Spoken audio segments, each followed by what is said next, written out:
Okay, tier ranking back on NKG Live. Welcome back. Yeah. Hopefully we're going to talk about Mr. Votann, the little guys. We're back here again with Votann. Yeah.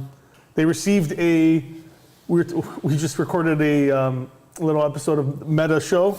We did the hot desk and we were talking about what's going on with GW and all the nerfs, and this is one of the armies that got hit really hard. Yeah. It was going to be a very nice episode. Lots of heated debates. Yeah. But Votann are quite interesting now. Not only were they really strong, but they not only took a points hit, they also took a judgment hit. Yeah. I can't wait to see what our opinions are. I don't know if we're going to be the same, but yeah, they got hit pretty hard. They did. They point increases, nerfs, all the good stuff that GW sent down for them. Kind of sucks if you got this army and you were excited about trying some of the mechanics out. I think there's a lot of people kind of angry about that. Well, it's also going to suck for someone who painted 2 boxes of the Leagues of Votann in 3 weeks.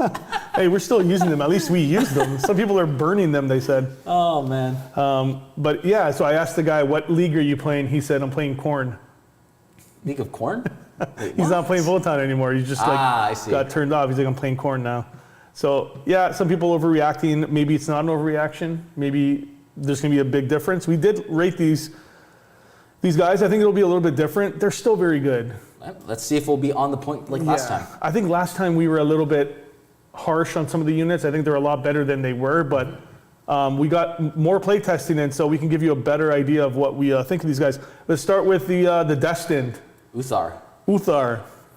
I think he's going to be in most. Why wouldn't you take him? He has so much he can offer. He's a huge brick. He just like moves up, buffs everything, and he's really hard to kill. Is he too expensive though? Like, because you know with named characters, sometimes they're just like, you can't take them because it might be too expensive. He did get a points increase. We have some fact checkers. Anthony, what was the exact point increase on him? I believe 30 points. 30 points?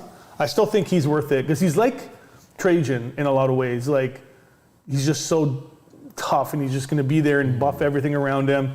Reducing damage to 1. Like, it doesn't matter if you hit him with a Bloodthirster. That D3 plus 3 damage, it's just going to become 1 damage. Yep. He's really hard to kill, and he throws out a lot of buffs, and he can become that center point of your army. I think he's a tournament standard. Like, I think you're going to see him in majority of the list. I guess if you're taking Great Arthurian League, it's only 30-point increase, and I think he offers a lot more than what the regular Carl offers, which is he gives 1 free upgrade to a 6 to hit, to wound, or to save, I believe, right? That's right. So I think that's really worth it. Where do you have him? I think tournament standard as we had before. He's just... Oh, did I touch the wrong one? Wrong one. You touched that one. Okay. Wait. Technical difficulties. That's green. Just so you know, he's at 160 points now. That's still worth it. There we go. Tournament standard, I guarantee you he's going to be in majority of lists. Let me just clean this up here. I think that looks good. Tournament standard. Do you agree? Yeah, you're going to take him for Great Arthurian. Who disagrees? I disagree. You don't count. You don't play. Get out. Doors that way. Anthony thinks he's really good. just strong. But I think Justin and I are saying he's tournament standard. I think he is a tournament standard. Moving on to the regular call. Yep. Not as many buffs as Uthar is going to give you. He's not as tanky, but still pretty good. You can upgrade him to become a high call, and he can basically give a once per turn full reroll to a unit. Yeah. That's what Uthar also offers. The only difference with him is, of course, he's cheaper, and you can take Warlord traits. You can take Warlord traits. You can also run them together. I mean, would that combo be overkill, you think, or too many points? You can only be able to run Uthar and a regular Carl. You're not going to be upgrade him to like a high Carl. Yeah. Uthar is already a Carl himself. So do you think what? Just to interrupt, someone's asking something. Sure. It's back with Uthar. Is it worth going Arthurian League for him when Ymir was really nice? Which one? Ymir Conglomerate.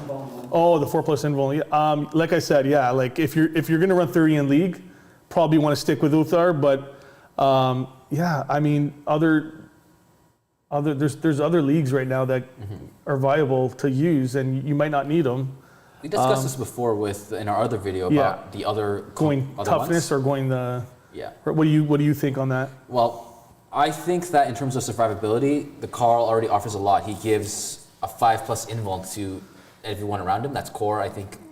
I think that's core, right? Yep. Yeah, infantry or biker. Yeah. Within 6 inches for range attacks gets a 5 invuln. Yeah.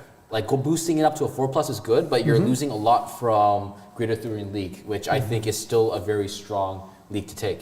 We've seen players go from 1 judgment point to 3, with just out of nowhere.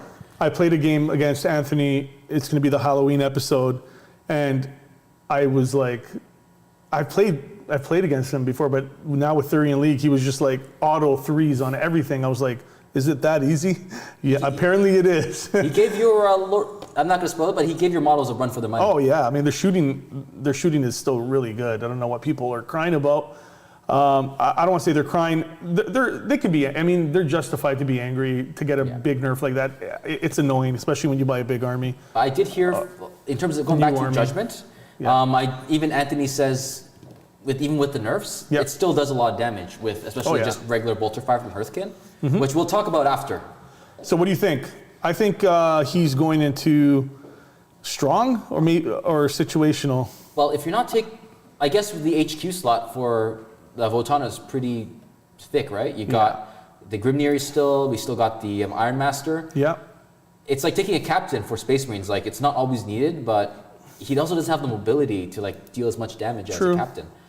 So strong, maybe just a strong take. Like you'll still probably see him in some lists. I wouldn't say situational. Maybe like a strong, not guaranteed in tier list. I think you should probably take 1, honestly. But it's really because he has the 5 lip invuln for everyone around him that's infantry or bike. Like on turn 1, I guess if you're playing ITC, you're hiding everywhere. But a 5+ invuln is nothing to scuff at. I agree with you then. Let's put him in tournament standard then. So there you go. First 2 are tournament standard. Nothing's changing here. Oh boy. Okay, maybe if things look too similar, we'll move them down. No. It's not about that. I'm just saying. I think they're still very strong. Like there's nothing to really say about it. They're just a really good army. The only caveat I would say is if you're playing a vehicle-heavy army with like lots of hecatons, maybe not. You don't need a call because core is not there, and the 5+ invuln doesn't benefit vehicles, right? But in terms of every other army, which is like hordes of Hearthkin or Hearthguard, he's going to be very valuable with 5+ invuln for range shooting. Very true. Moving on to the champion. I've seen that mass hammer, a relic that you can take with the blender. Not a blend. Yeah, it's a mush. Let's say it's like a meat grind. Meat. Was it tenderizer? Meat tenderizer. It's a hammer, right? Yeah, You're tenderizing your opponent. Making him easier to chew. He's really good in close combat. Obviously, like you just said, he's mobile too. You can drop him in, deep strike him in. I still really like this combo with him. With not to jump ahead, but I really like him with the what are they called? The Hearthguard? Hearthguard. Keeping him around the Hearthguard to give the reroll once? Yeah. I still think it's a bit limiting. I think it's only Hearthguard. It's not anything else. No, it's just Hearthguard. Does he benefit himself though? That's why I don't think remember. So, no. Hearthguard, yeah, he doesn't benefit himself. Just Hearthguard, yeah. He is, what was that? He does a lot of damage. He's fast. Yeah. I've seen stratagems because he's accelerated so he can zoom up the board. Yeah. You thought the Sagatar can go fast, but this guy can go 17 inches with certain magic. Yeah, he flies. Stratagems. Yeah, 17-inch movement. He can mash things. He does mortal wounds as well, right?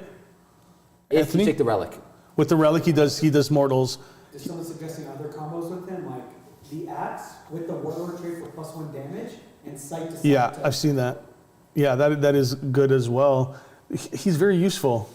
I know you're probably going to say he's not as good as like the Grimnar there. What do you think? Where do you have him? I've played games against Votann now. Yeah. I think we've seen like my Raven Guard with Uthar before. This guy is nasty. He's scary. I still think there's better HQs than him though, but I don't think he's a tournament standard. I don't think he's treat him like an HQ. Treat him as a one-time missile. Yeah, exactly. Like I keep talking about like characters like being, your cruise missile chaplain. This guy is the definition of I want to throw this guy at somebody and I want it to hurt them. Delete it, yeah. I agree with that. Strong? I think he's going to be strong. Like you can run him in any other list. Some lists might benefit him, some lists might not. That's the thing. But he's like an independent guy who just does his own thing. So would he be situational? Because in my mind, I have him more like situational. Because if you're not playing Hearthguard, do you just bring him alone? I have played against Anthony before with only 2 of those characters. They can run up to you and just delete a unit of Terminators or delete a captain or chapter master in Gravis armor.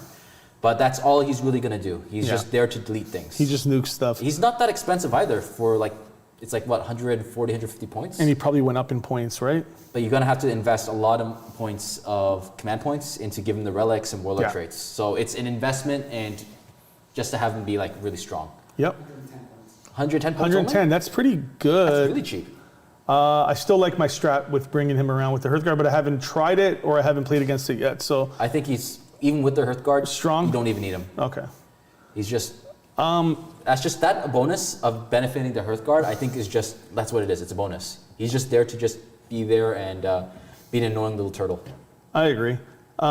So, yeah, let's have him there. Let's have him he's a strong choice. Yeah. Let's go to the one and only caster they have. Oh, no, not yet. We're going to have this back where this should be. We have the Iron Master. Yeah. Let's move this around. It's actually the... oh, we're talking about Grimnir now? Grimnir's next on the book. Let's just go in order of the book. So their caster with the Corvs, you see what he can do with his abilities. He's got a few good ones that we really like. Anthony, which one's your favorite? Oh, there's 2. Yeah. One that's just a free command point. Yeah, that, first of all, just to get talking about that, there's so many 1 CP strats in this book that are really good. So that command point generation is a strong thing to take. And you which one did you really like? The Grudgefire. Yes, Grudgefire. There's a lot, and you don't even need line of sight on that one, right? You have the book. I don't remember exactly. There's one he doesn't need line of sight to cast, and it's really good. How long do I just walk in front of the camera? They keep asking me. What's that? You guys just keep asking me. I just walk in front of the camera. No, they don't want to see your face. Ooh, that hurts. I do see him comboing well with your, like, honestly, the champion. If the champion uses up a lot of CP, you can just use your Grimnir to just like grind it back up. If you're like planning to play a KG match where nobody's CP using. There was one, we can come back to it, but there's one where he doesn't need line of sight. Remember we were talking about cheesy ways to use that? Yeah. Disciplines. Is it Fortify? Null Vortex you talk about? No, the Vortex, yes. The null zone that doesn't need line of sight. There's a null, so he can cast a null zone and he doesn't need line of sight. You can hide it behind a building. He can just pick a target 12 inches. 12 inches. And that's it. Bye-bye your invuln save. I love that. I don't know how you can't have this in your army. Especially with all there's one thing. This is not going to work against demons. No. but it'll work against almost everybody with an invuln save, like you said, Terminators and things that are really nasty that you're having trouble getting rid of. I don't know how you would have trouble getting rid of things with this army because they're shooting so good, but it just gives you that little bit of a bonus and guarantees you a kill on a unit. I mean, that's a great mechanic to have in there. I have him as a strong choice, strong to tournament. I have him somewhere in between there. He's the only caster they have, so I'm very tempted to put him into tournament standard because I think if you do go the route of, you want to go with these spells and buffs, he's gonna be in a lot of lists, in my opinion. But what do you think? Honestly, good HQ choice. I'm on the same boat as you. Tournament standard or strong. Yeah. If I were to put it, he'd probably be ahead of the champion. Yeah, I agree with that. In terms of, like, no matter what, he's going to be ahead of the champion. Yeah. Great cruise missile and all, but having that support, getting free command points, and taking away invulns. CP generator is amazing. I'm going to put him. Do you want to put him in the middle here? I think he's actually in between here. Yeah. What's up? Before you move on to the next guy. Yeah. This is probably a question more for me. They're asking me, do I take the Murmuring Staff? It gives you +1 to like cast and deny. Like an extra spell and an extra deny. So what's it called? The Murmuring Staff. The Murmuring Staff, +1 cast, +1 deny? I believe so. I think that's, how much is it? What is it, a relic? It's a relic. I mean, why not? Yeah, that's pretty good. You can be on par with some Tzeentch things if you need to deny some of their spells, because a lot of stuff is like +2, +1. I mean, if you can take a relic, and would you take that? Or because you're not giving it, if you're taking Ulthar, you're not going to get to give him a relic. No. So if you're bringing another Carl, he might have one of the relics. You'll still have one relic to give. Absolutely, I would take that. But think about this: if you put it on Grimnir here, and he keeps casting the free command point, it just means it's going to be easier to generate that, easier to farm it. Yeah. As long as you keep the Grimnir safe, you're just going to have 5 extra CP compared to your opponent by the end of the game. Yep. That's really strong, especially, like I said, for their codex, they have a lot of 1 CP strats that are super effective for their army. I think I like him there, unless you think he's below the call. I'll give you the call. Thank you. I think that's tough, because I do like the Carl. I do like Call, and I like him when he's upgraded. Grimnir. What's wrong, Anthony? You don't like puns? Bad jokes. Yeah. I don't know. I think he might be less than Call. But I don't know. I've only ever played against Call, so I think keep him there, honestly. Keep him? Okay. We're going with him there. No, if not, that's tough. I say here. Let's put him here then. At the very least, he's better than. Yeah, I agree with that. I don't. You don't necessarily need Grimnir though, right? But you don't. You're gonna suffer from mortal wounds everywhere, left and right. But I think he's really good. I think he's good right there. Moving on, the Broken Iron Master. Rockthir. The Brocken Iron Master. So I rated this guy very strong before. If you're playing a vehicle heavy army, he is really good. But every single thing I think took a huge hit. So I'm not too sure if it's like really worth it. Well, I mean, if you're going to be taking a lot of vehicles, which I'm sure people are going to be taking some of those fortresses. Mm-hmm. But now with he does that repair thing, that's important. Mm-hmm. But his other ability, which we talked about, the multispectral visor, which gives +1 to hit to core and vehicles, like 1 unit, like basically what a Tech Marine does. Yep. Vehicles are really expensive now, and infantry, unless you're using Hearthkin, not really many of them hit hard in shooting. Yeah. So I'm not too sure if he's really as good as it was before. I mean, even though like he was really good before, still think he's up there though. Are we agreeing that nothing in this army is probably going to be a bad choice, or maybe we might have one thing that I'm thinking? One thing that is going to be bad choice. It's a promotion though. It's a promotion. It's a promotion, yeah. Because if you saw the last tier list, something was down there in the green tier. Don't take. Yeah, not because it was bad, just because there's so many better things in this army. It's a really small army too. There's not a lot of choices, and you kind of have to take what's good. But so where do you have the Iron Master? I think he's strong at best. Strong? Below or above? For me, I'd put utility over damage, so I would always put him above anything that can just purely deal damage. So you'll put him here? Yeah. Like that's just my philosophy. Anything that's just only meant for damage is going to be outsourced. Is not going to be as good as buffing and utility, things like that. Being a force multiplier. I can again get on board with that. I'm not going to disagree with you. I think that's a good spot for him. I know there are a lot of people have stratagems and relics that they could give him to make him really cheesy. So that is just icing on the cake. Yep. Going to the standard Hearthkin Warriors. They're good. I've played against Anthony. Yeah. Against 4 squads of these guys. Let's just say it's not pretty for me. They shoot really well. They have the Magna Rail rifle thingy. Range is not the greatest, but as long as they get into range of you, they're going to start killing things, hitting on 3s. Yeah. Or with Uthar there, instantly wounding, auto wounding, and just dealing D3+3 damage. 20-man ball, like 20. Would you go with 20 or 10? 10 is a good number, honestly. Yeah, you wouldn't do a 20-man ball because I feel like they go down pretty easily. No invulns. Oh, yeah. Well, and I've played against them with my Raven Guard. They were hard to take out. Really? That medic kept bringing them back alive. You would bring them down to 1 man, and then all of a sudden, gotcha. Here we go. 3 of them are back. So then, what my demons did to them was just like because of psychic. Psychic is the weakness of Hearthkin. Point, yeah. and overall just Votann because he didn't also have a Grimnir to like stop mortal wounds. Okay.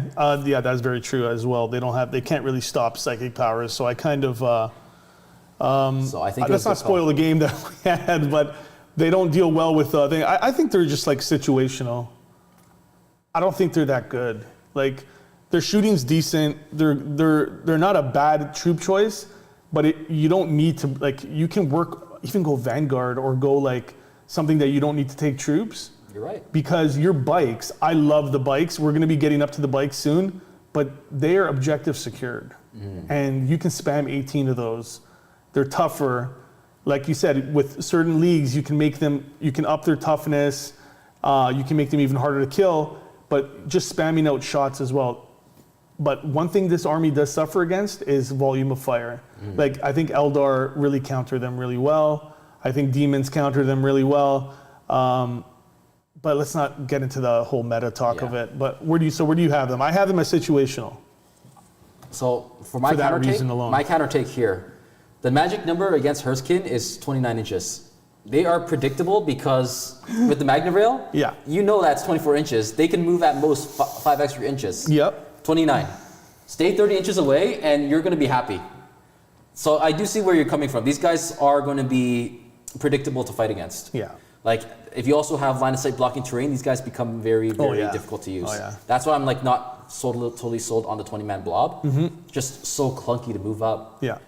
I'd say like honestly you're right, situational. I think they're situational. Maybe one squad at most for holding a backline objective because there's another unit that also has OBSEC in this book which is much faster and which I think is going to be up there. We'll get to that. Absolutely. Huh? Okay, Speedy boy. Hey, Speed Gonzalez. Every army you play. I know. Speed is key. Have you not learned? The Hearthguard, one of my favorites. I think these guys are awesome. Took a huge point hit, They though. did. Anthony doesn't like them.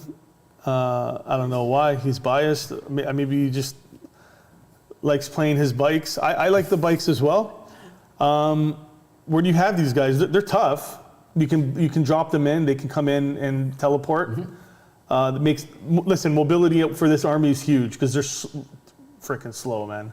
They're so slow. They shoot really well, but they're slow. Even with your vehicles, even if you take a bunch of vehicles, your main scoring units, like things that you're going to be getting into on objectives, are really slow. They're going to be necessary. This is the only unit I believe in this codex that actually has deep strike aside from the champion. Yeah. They're small footprint, of course, like 40mm bases, so they can easily like pop in places here and there. Yep. And once they come in, your opponent's going to have to target them. They're the same cost as an assault Terminator squad, though. Like each model is the same cost almost. Really? Yeah. They just don't have the invuln save unless you have, give them a shield crest or Carl. Yeah. But they hit hard, like we discussed before. And comboing it with the champion there, like I said, that would be, you get some rerolls. Yeah, that's true. Or you can keep him near Call, and because he's their core. Yeah. Have him come down with his teleport crest, and he also gets reroll once to hit. You're going to have a very strong and defensive little death ball there. Yeah, you can go definitely put him with a Carl. That would be great. Question. Would strategic reserve help Votann? Sorry, say that again. Strategic reserve. You can put them in. Yeah. Would that help Votann? Absolutely, yeah. Not as much not as much as other armies. Not as much as like for demons, like for example, like hiding something or bringing a bloodthirster in and casting him in front of somebody, but hiding something that you don't want to bring out right away, like maybe your Hearthguard. Well, these guys are going to deep strike. That's what I'm saying. Like, what he meant was like strategic reserve, spending command points. No, I wouldn't do that. I don't think so either because your army is already like short ranged. Like how much can you shoot off on turn 2 and turn 3 that your guys can actually come in from the flanks far enough? That's right. Yeah. Like it's going to be a very uphill battle. You're already struggling with expensive models. Yeah. Giving yourself that few models less points at the beginning of the game is going to make it hard to push. Less shots, and also like you said, can you coming in the third turn off the flank? Can you reach where you need to reach in another 2 turns with this army? Not guaranteed. Yeah. So probably not. If you're Eldar, yes. Not with these guys though. These guys are predictable. Honestly, now I'm looking at it, they're very predictable. They are. Yeah. You can read what they're going to do. It's just, can you stop them? Because their shooting is really good.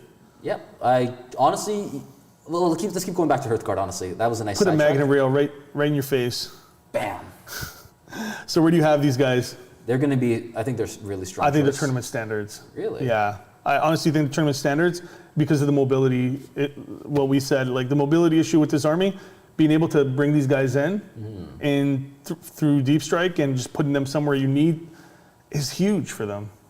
I think that's good. That's a good point of that. Yeah. And I love that tool in my toolkit. how many squads would you take though? Like One. Only one? Yeah. A 10-man? Yep. I would have thought you'd take like 2 5-mans You and could. something else. You could do 2 5-mans, but then with the whole thing with bringing a Carl with them, giving those buffs, it's not going to work for 2 units unless you're going to deep strike 2 5-man units beside each other. I don't know. Might work. Isn't it going to be hard? I don't want to get too off topic, but isn't it going to be hard to like find a perfect spot to deep strike such a big squad? You can make pockets. I mean, that's the whole. You have to play the game, right? You have to. It's going to be situational, right? Yeah. But it's always like it's always good to have that little, That little silver that thing bullet up your chamber. sleeve where you can just like, okay, I can put this unit anywhere I need it. It's always a good thing to have in your Oh toolkit. yeah, you're right. And then there's a stratagem that allows them to teleport anywhere across the map. Exactly, they can teleport. There you go. It's pretty good. So I'm saying the tournament, unless you disagree with me. I don't think so. It's either going to be really strong or tournament. Considering we already put the Hearthkin down there, I'm fine with. Let's put them bottom of tournament. Anthony, where do you want them? Bad choice? Maybe situational. Anthony, please buy these guys and play them, because you're gonna love them. I feel like they're just gonna get deleted. Like No. mortal wounds saving at all. None of them do You don't though. have Grimnir yet. So 500 points for 20 wounds. But it's how you use them. They're not going to be taking that brunt of fire because they're not going to be on the table. But when you deep strike them, you're not even guaranteed a charge. Yes, you are. Well, you're going to get a chance at a charge, but what do you mean you're not guaranteed to kill something? It's like a 28% chance of making a 9-inch charge. Yeah, but you have And to. then you're just stuck out in the open, ready to die. They're not going to die. They're so tanky. Don't be so negative. They're good. They're really good, and they are really tanky. And you can make them toughness 6. Well, actually, you got to have the Grimnir there and Yeah. be in range. So, once again, these guys are. It's interesting. Anthony wants them in situational. I think they're strong, and you want tournament standard, that's an interesting little discussion we should What's have. the league that gives them the invul?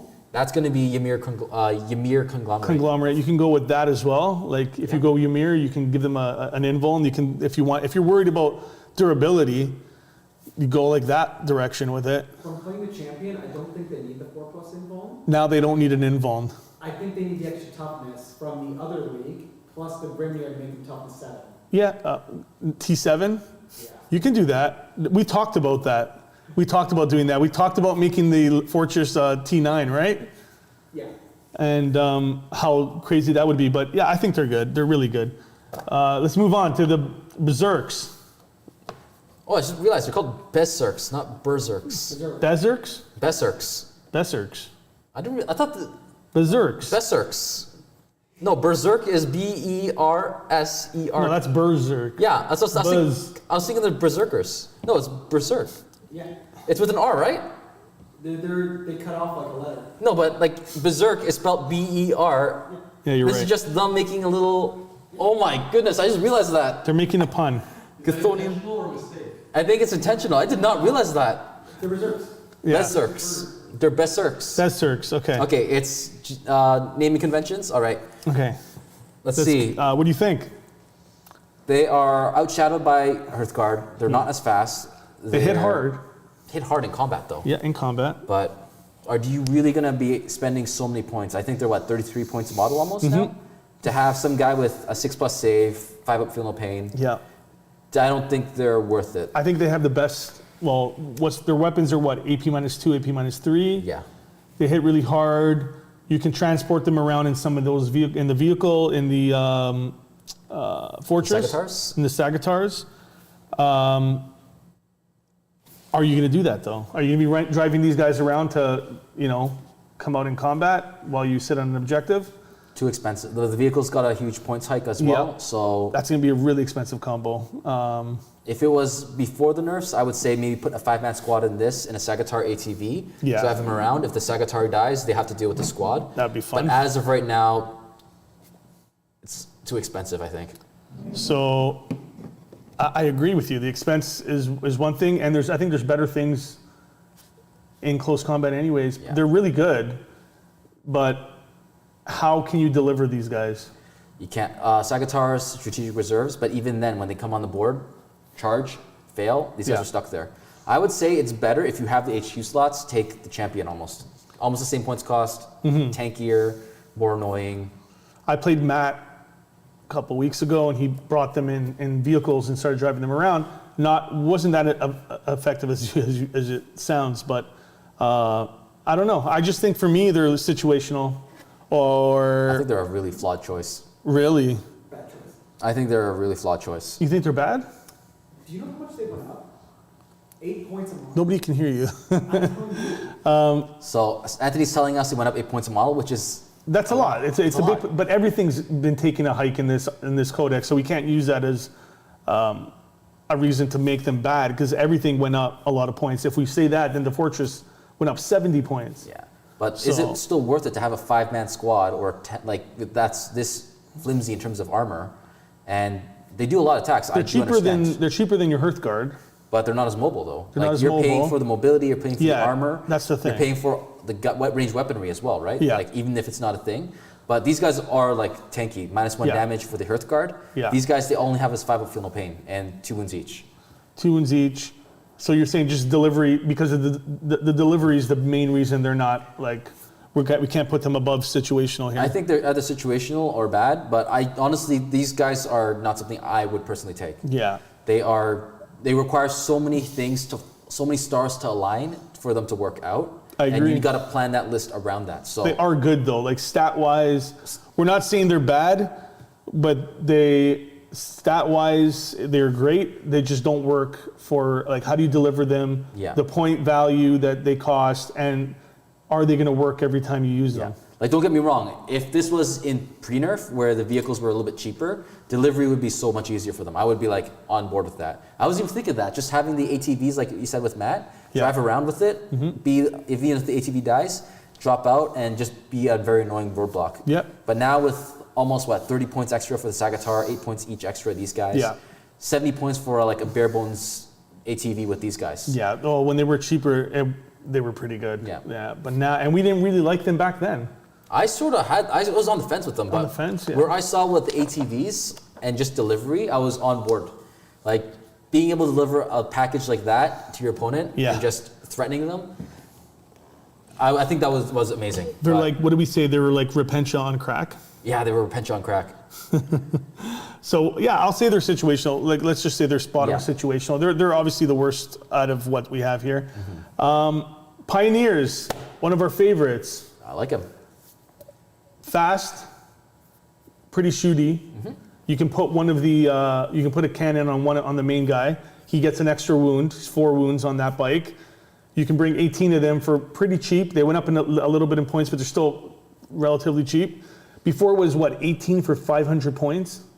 Whew. So it's gone up a little bit, but it's still pretty cheap, and they're OPSEC bikes. Considering you put the Hearthkin down there, who are OPSEC, I think these guys need to go really high.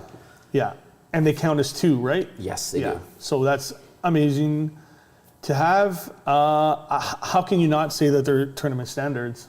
You can't say that not tournament standard because your OPSEC is now in situational. Yeah, you're right. So they count as 2 when they're in greater 3 league. Only in grade 3. In greater 3 in league, yeah, they count as 2. Otherwise, they only have OPSEC. It's still really good to have them as OPSEC. You need the OPSEC considering your basic troops are 5-inch movement, guaranteed 3-inch advance, so 8-inch if you really want to like boot it. I got them here. Do you disagree with that? They need to be there. Yeah, they're good. They took like a 10-point increase per model.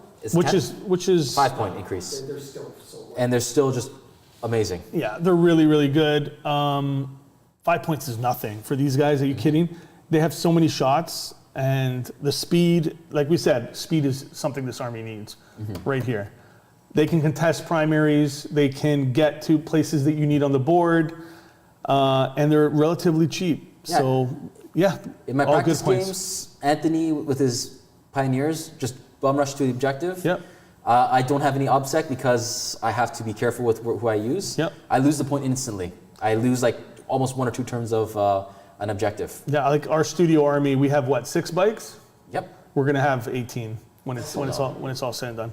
Don't make me paint them. Your fate is already sealed. I'm a third of the way there. Okay, moving on. That was pretty easy because we know how good they are. Sagatar. Oh, my baby. I know you like it. My little egg-shaped baby on wheels. Yep. What do you think? I think they took a point hit, right? 30 points, I believe. 30 points.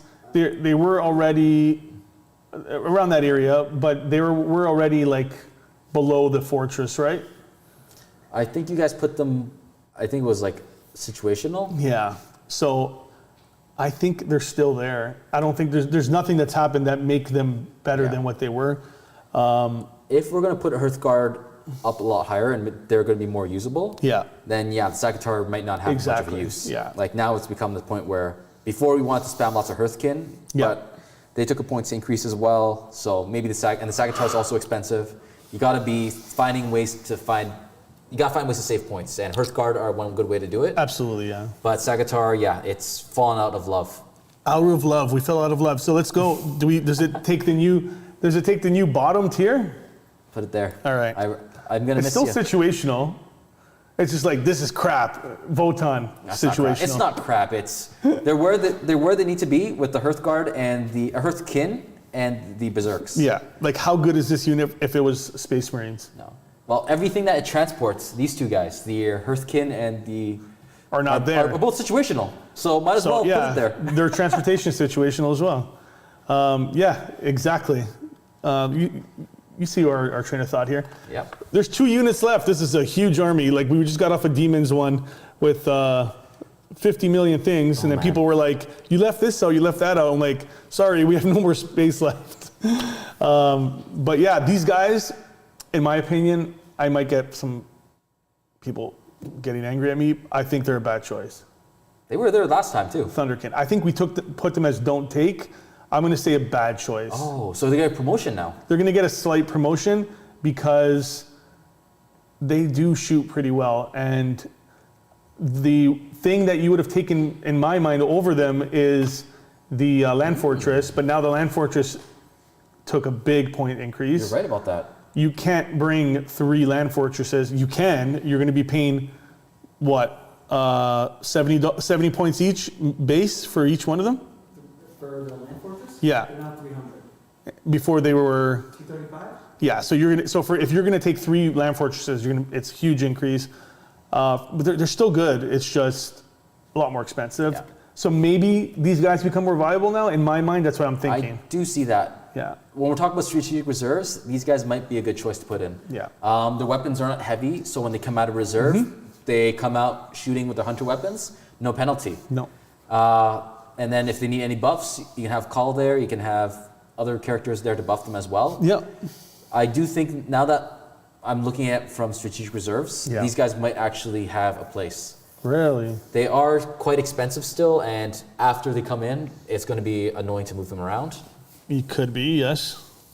But bad choice? I have them as bad choice. That's me. Bottom is situational. I can fly with them as the worst unit to take, and as long as they're the worst out of everything here, I agree. All right, I agree, brother. Where do you have them? I think bad choice. Bad choice? Okay. There are so many more ways to deal damage, and I don't think these guys are one of them. They're bad choice. Like I said, I'm fine with them being bottom of situational. As long as they're the worst, does it really make a difference? They're the worst to take in this army. Does that make sense? Yes. They're the last thing you want to take in this army. Yes. Yeah, I'm fine with them. I'm fine with them being bottom of situational, but we'll put them as bad choice just to leaven it out, make it look nice. The Land Fortress, where do you got it? It was strong before. I like the it. tier list. We're gonna get one. We're gonna play with it. Are we gonna get 3? Not 3, but we'll get one because they're 2. good. Maybe 2. Yeah, 2. I would run 2. 4, all Land Fortresses. We can't even run 4. Phil, learn the game. Too busy playing Skyrim. Forgot how to play 40K.